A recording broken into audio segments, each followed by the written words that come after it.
Buen día. Vamos a continuar con nuestro curso de Derecho Corporativo Mexicano. Mi nombre es Abelino Jaramillo y vamos a hablar ahora del órgano de vigilancia y los sistemas de representación. En los módulos anteriores hemos podido platicar de diversos aspectos ya relativos al funcionamiento de las sociedades mercantiles en particular, y uno de los temas más relevantes es estos órganos de la sociedad.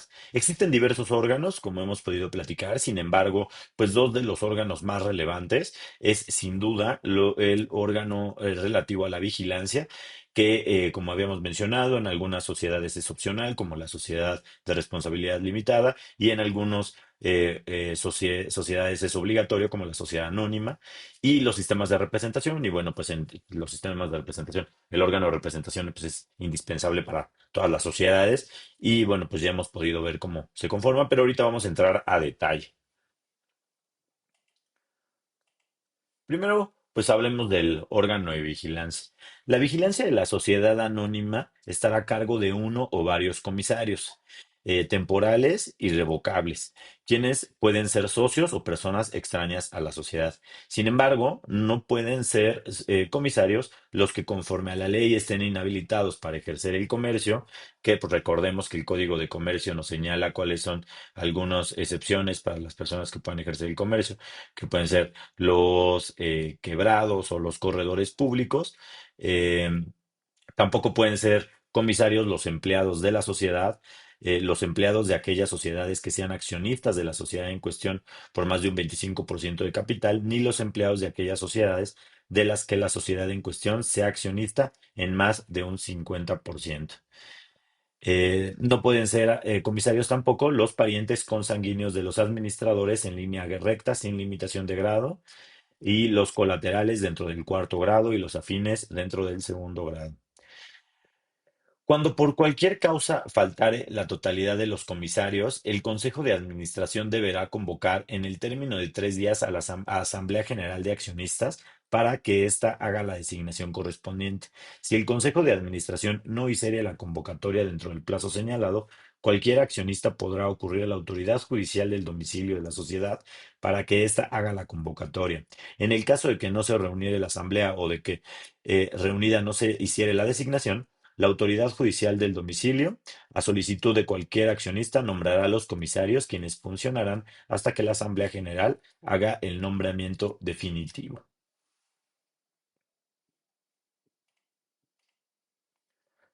¿Cuáles son las facultades y las obligaciones de los comisarios? Bueno, pues la Ley General de Sociedades Mercantiles nos señala que dentro de sus facultades está la de cerciorarse de la constitución y subsistencia de la garantía que exige el artículo 152 de la ley, dando cuenta sin demora de cualquier irregularidad a la Asamblea. Exigir a los administradores la información mensual que incluya por lo menos un estado de situación financiera y el estado de resultados. Realizar un examen de las operaciones, documentación, registrados y demás evidencias comprobatorias en el grado y extensión que sean necesarios para efectuar la vigilancia de las operaciones que la ley les impone y para rendir fundamentalmente el dictamen que se menciona en la propia ley, y rendir anualmente a la Asamblea General Ordinaria de Accionistas un informe respecto a la veracidad, suficiencia y razonabilidad de la información presentada por el Consejo de Administración a la propia Asamblea de Accionistas. Este informe debe de incluir por lo menos la opinión del comisario sobre si las políticas y criterios contables y de información seguidos por la sociedad son adecuados y suficientes, tomando en consideración las circunstancias particulares de la sociedad.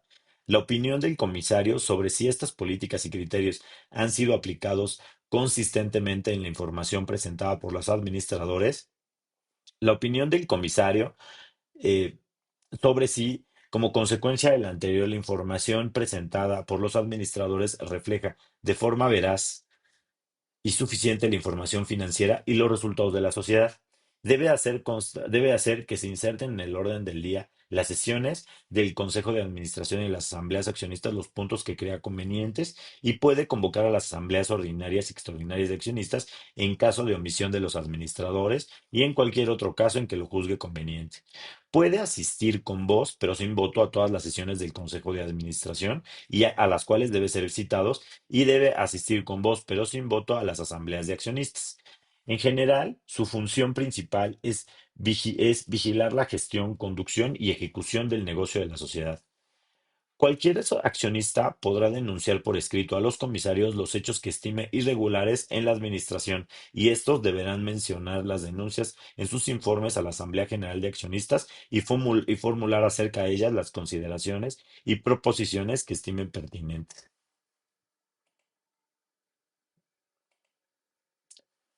¿Cuáles son las responsabilidades de los comisarios? Bueno, los comisarios serán individualmente responsables para con la sociedad por el cumplimiento de las obligaciones que la ley y los estatutos les impongan. Podrán, sin embargo, auxiliarse y apoyarse en el trabajo de personal que actúe bajo su dirección y dependencia, o en los servicios técnicos o profesionistas independientes cuya contratación y designación dependa de los propios comisarios. Los comisarios que en cualquier operación tuvieran un interés de deberán abstenerse de toda intervención bajo sanción establecida en el artículo 156. Al efecto, los comisarios deberán notificar por escrito al Consejo de Administración o Administrador Único, dentro de un plazo que no deberá exceder de 15 días naturales, contados a partir de que tomen conocimiento de la operación correspondiente, los términos y condiciones de la operación de que se trate, así como cualquier información relacionada con la naturaleza y el beneficio que obtendrían las partes involucradas en la misma. Para los comisarios, eh, serán también aplicables diversas disposiciones correspondientes a los administradores, que más adelante platicaremos. Eh, en el ejercicio de su encargo, deberán de actuar con diligencia, lealtad, confidencialidad y prohibición de competencia desleal. Ahora bien, hablemos respecto de los sistemas de representación y de la representación social, ¿no?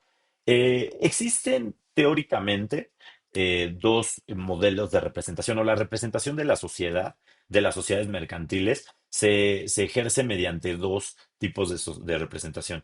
Lo que es la representación orgánica, que se entiende como aquella que comprende actos relativos al nombramiento y facultamiento de los órganos de representación de la sociedad mercantil, pues tomando el nombre que pueda ser, siempre que se trate de y por ser todos ellos quienes representen orgánicamente a la empresa y que se realice en el acto de constitución o posteriormente. Es decir, corresponde a la representación que ejercen los órganos de la sociedad. Por otro lado, la representación voluntaria encuentra su fuente en la voluntad de las partes y se confiere a través del otorgamiento de un poder o de un mandato. Pues recordemos que, bueno, pues es un vocablo que se utiliza de manera indistinta, con diferentes teorías respecto de cómo se debe de denominar, pero bueno, para efectos prácticos y de este curso, pues es el otorgamiento de un poder. Eh, es relevante, como lo comentábamos en el módulo anterior, cuando estábamos hablando respecto de la formalización de las actas de asamblea, elegir que si en estos actos identificar qué tipo de representación se está otorgando, en caso de que se esté haciendo un acto de esta naturaleza, para efectos de determinar el fedatario público competente que debe de formalizar o puede formalizar o protocolizar nuestra acta. Si nosotros estamos hablando en la constitución de la sociedad, en la constitución de la sociedad se están señalando la representación orgánica, es decir, se está nombrando al administrador o al consejo de administradores, indicando las facultades que le competen, pues esta constitutiva, sin menor problema, la podemos llevar ante corredor público o celebrar ante corredor público, quien elevará el acto de instrumento público. Lo mismo si en una acta de asamblea posterior nosotros estamos, nombramos o ratificamos a los administradores de la sociedad, simplemente referimos a los gerentes de la sociedad, y simplemente referimos las facultades y las funciones que deben de tener. Este cambio en la representación orgánica, pues sin ningún problema, puede ser elevado a instrumento público por medio de corredor público. Sin embargo, si lo que nosotros estamos haciendo en este acto corporativo es el otorgamiento de un poder o de un mandato como tal, es decir, más allá de la representación orgánica, nosotros estamos diciendo que en este acto se otorgan facultades, se otorga un poder para tal persona, para pleitos y cobranzas, para actos de administración, para actos de lo que sea, y es efectivamente un poder porque no corresponde a un órgano de la sociedad. Esta acta tiene que ser protocolizada ante el notario público. La Suprema Corte ya ha determinado, en una jurisprudencia bastante robusta, que estos actos son eminentemente de carácter civil, aunque los esté llevando a cabo una sociedad mercantil. Y podremos no estar de acuerdo con lo que ha señalado el Poder Judicial. Sin embargo, lo que nosotros tenemos que hacer es dar tranquilidad a nuestros clientes en caso de que seamos asesores y como empresarios, pues también pues evitar costos innecesarios llevándolo a un fedatario para que luego no lo regresen y entonces se entorpezca la operación de nuestra sociedad y eventualmente tengamos que ir otra vez con otro fedatario para que le dé otra protocolización y que ya podamos actuar. Entonces, es importante tener conocimiento de estos pequeños detalles para que nos ayude a que la vida societaria de nuestra empresa pues fluya de mejor manera. Recordando siempre pues estar asesorados debidamente de un abogado corporativo. Ok, ahora, eh, la administración de la sociedad anónima, específicamente, estará a cargo de uno o varios mandatarios temporales irrevocables, quien pueden ser socios o personas extrañas de la sociedad. Esto nos abre a la puerta de que el órgano de administración puede ser un órgano unitario o un órgano colegiado. Cuando los administradores sean dos o más, constituirán el consejo de administración. Cuando los administradores sean tres o más, el contrato social, es decir, los estatutos, tienen que determinar los derechos que le correspondan a la minoría en la designación de consejeros. Pero en todo caso, la minoría que represente un 25% de la sociedad puede nombrar por lo menos a un consejero.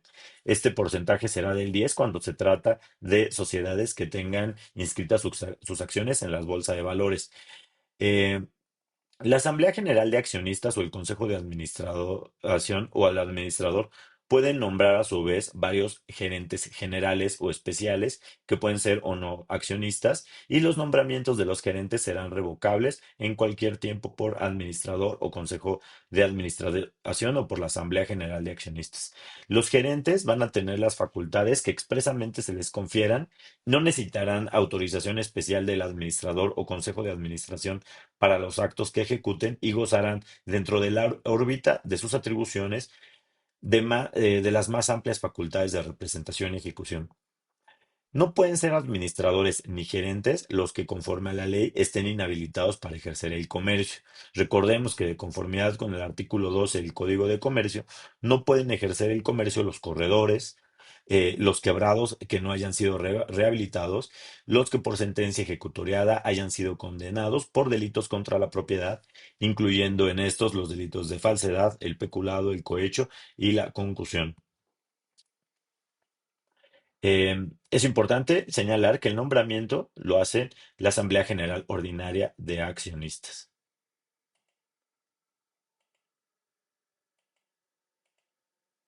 Ok. ¿Cuáles son los derechos y facultades del órgano de administración? Bueno, pues ya señalaba lo que el Consejo de Administración o el órgano de administración más bien eh, puede nombrar dentro de sus miembros a delegados para la ejecución de actos concretos. Básicamente lo que los órganos de administración van a tener dentro de sus facultades ejecutar a nombre de la sociedad sus decisiones. Tienen las facultades expresamente conferidas por la ley y por los estatutos con amplia representación. Su cargo es personal y no puede delegarse, es decir, si yo soy administrador, no puedo delegar mi nombramiento, mi cargo en otra persona. El consejo puede nombrar delegados para actos específicos, como lo hemos dicho, y a falta de esto, pues será el presidente del consejo. Los órganos de administración, por regla general, pueden conferir poderes, que no es lo mismo que delegar su cargo. Pueden conferir poderes en nombre de la sociedad, que estos poderes van a ser revocables en cualquier momento. Eh, Es importante tomar en cuenta que los órganos de administración mantienen la representación legal y su cargo mientras no haya sustitutos y tienen el derecho de quedar exentos de responsabilidad si manifiestan su inconformidad en el momento de las deliberaciones que se tomen en el tema del Consejo de Administración y la responsabilidad solo puede exigirse mediante acuerdo de la Asamblea. Eh, es importante tomar en cuenta que eh,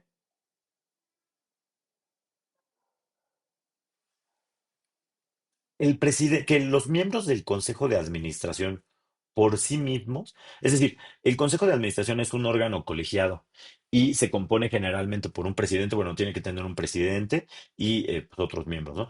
Entonces, el Consejo de Administración lo que va a hacer es va a sesionar y va a tomar decisiones en las cuales pues va a expresar la voluntad de la sociedad. Em, y va a determinar quién es el que puede ejecutarlas. Muchas veces va a ser el presidente del Consejo de Administración. Pero esto no quiere decir que el presidente del presidente del Consejo de Administración por sí mismo, es decir, por sí solo, o actuando solo como presidente del Consejo de Administración, por regla general no va a tener facultades de representación de la sociedad, porque quien tiene las facultades de representación de la sociedad es el Consejo, en general, como órgano colegiado. Entonces, es importante cuidar esto en nuestros estatutos porque de no tomarlo en cuenta, podemos caer en el error de creer que el presidente del Consejo de Administración tiene facultades de representación y él es el que esté actuando a nombre de la sociedad por sí, por su cuenta, ¿no? Y la realidad es que no es así. El quien actúa es el Consejo de Administración, el Consejo tiene que tomar una resolución y ya considerado la resolución, ordenará a alguna persona, pudiendo ser un delegado o el presidente del Consejo, el que va a ejecutar las decisiones. Ok, hablemos del informe anual. Las sociedades anónimas, bajo la responsabilidad de sus administradores, presentarán a la Asamblea de Accionistas anualmente un informe que incluye, por lo menos, el informe de los administradores sobre la marcha en el ejercicio, así como sobre sus políticas seguidas por los administradores y, en su caso, sobre los principales proyectos existentes. Un informe en el que declaren y expliquen las principales políticas y criterios contables y de la información seguidos en la preparación de la información financiera. Un estado que muestre la situación financiera de la sociedad a la fecha del cierre de ejercicio. Un estado que muestre debidamente explicados y clasificados los resultados de la sociedad durante el ejercicio. Un estado que muestre los cambios en la situación financiera durante el ejercicio. Un estado que muestre los cambios de las partidas que integran el patrimonio social durante el ejercicio, las notas que sean necesarias para completar o aclarar la información que suministren los estados financieros, y a esta información se agregará el informe de los comisarios que platicamos hace unas diapositivas. Este informe incluyendo el informe de los comisarios, debe quedar terminado y ponerse a disposición de los accionistas por lo menos 15 días antes de la fecha de la asamblea que haya de discutirlo. Los accionistas tienen derecho a que se les entregue una copia del informe correspondiente. Y esto es algo que mencionábamos y vamos a repetir más adelante en los derechos de los accionistas. Este es el derecho de información de todos los accionistas a conocer el estado de la sociedad y su situación financiera. La falta de la presentación oportuna del informe será motivo para que la Asamblea acuerde la remoción del administrador o del consejo y de los comisarios, sin perjuicio de que se les exijan las responsabilidades en que hubieran respectivamente incurrido. Em, 15 días después de la fecha en que la Asamblea General de Accionistas haya aprobado el informe a que se refiere, los accionistas podrán solicitar que se publique en el sistema electrónico los estados financieros junto con sus notas y dictamen de los comisarios. Ok. Respecto de las obligaciones y prohibiciones de los administradores, pues bueno, encontraremos en conjunto algunas en los artículos 142 a 163 de la Ley General de Sociedades Mercantiles y los estatutos o la Asamblea General de Accionistas pueden establecer la obligación para los administradores y gerentes de prestar garantía para asegurar las responsabilidades que pudieran contraer en el desempeño de sus encargos. En caso de que así se establezca, no podrán inscribirse en el registro público de comercio los nombramientos sin que se compruebe que se haya prestado la garantía. Los administradores continuarán en el desempeño de sus funciones aun cuando hubiere concluido el plazo para que hayan sido designados mientras no se hayan hecho nuevos nombramientos y estos nombrados no tomen posesión. El administrador que en cualquier operación tenga un interés opuesto a la sociedad deberá manifestarlo a los demás administradores y abstenerse de toda deliberación y resolución. El administrador que contravenga esta disposición puede ser responsable de los daños y perjuicios que se causen a la sociedad. Eh, los administradores tendrán la responsabilidad inherente a su mandato y la derivada de las obligaciones que la ley y los estatutos les imponen. Los administradores deben, por lo tanto, guardar confidencialidad respecto de la información y los asuntos que tengan conocimiento con motivo de su cargo en la sociedad.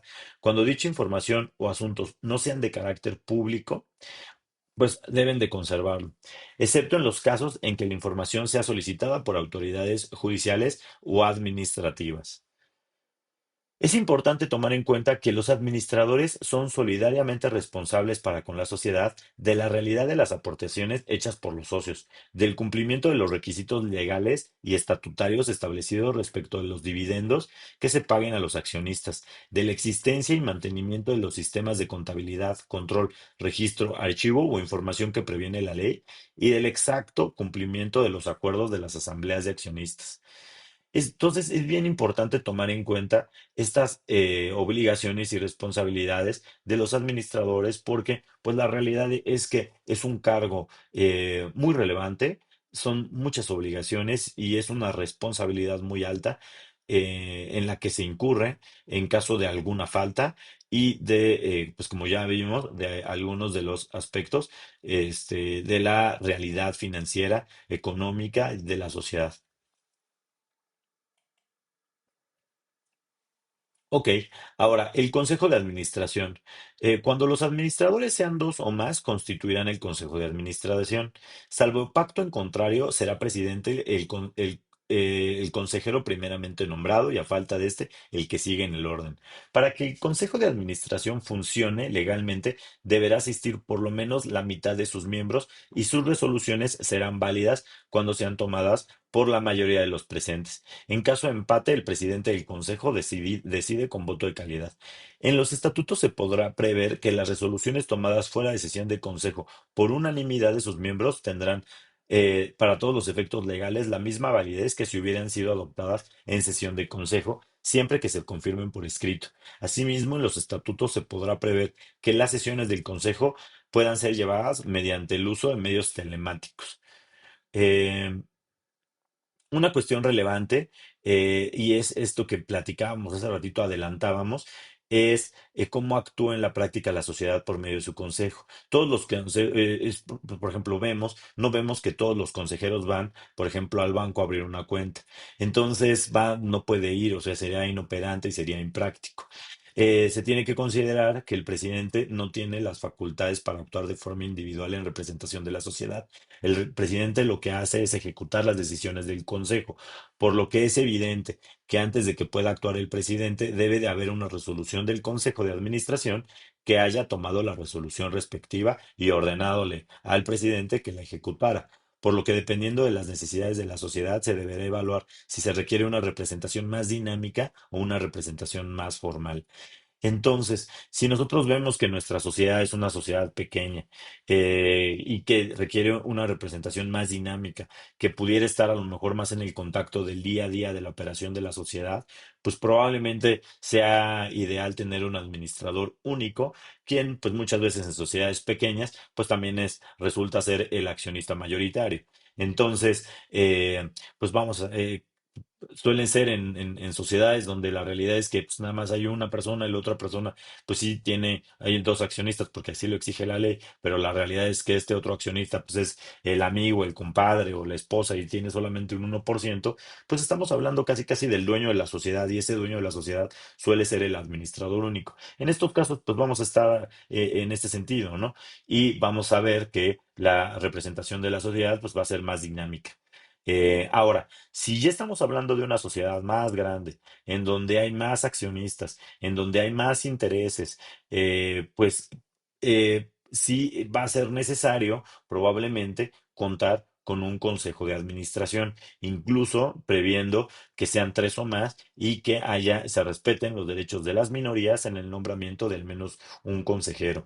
Sin embargo, claramente una representación de este tipo, pues hace un poco más menos dinámica y más formalista la representación de la sociedad, debiendo tener que sesionar el Consejo de Administración para tomar decisiones que pudieran impactar también en el día a día de la sociedad. Entonces, siempre asesorándonos de nuestro abogado corporativo es que vamos a encontrar la mejor solución a nuestro problema o a las necesidades de nuestra empresa. Aquí vamos a concluir este módulo 6 de nuestro curso. Les agradezco mucho por haber visto este video. Los invito a seguirme en redes sociales. Me pueden encontrar como Abelino Jaramillo 16. Muchas gracias por acompañarnos. Mi nombre es Abelino Jaramillo, su abogado corporativo. Saludos.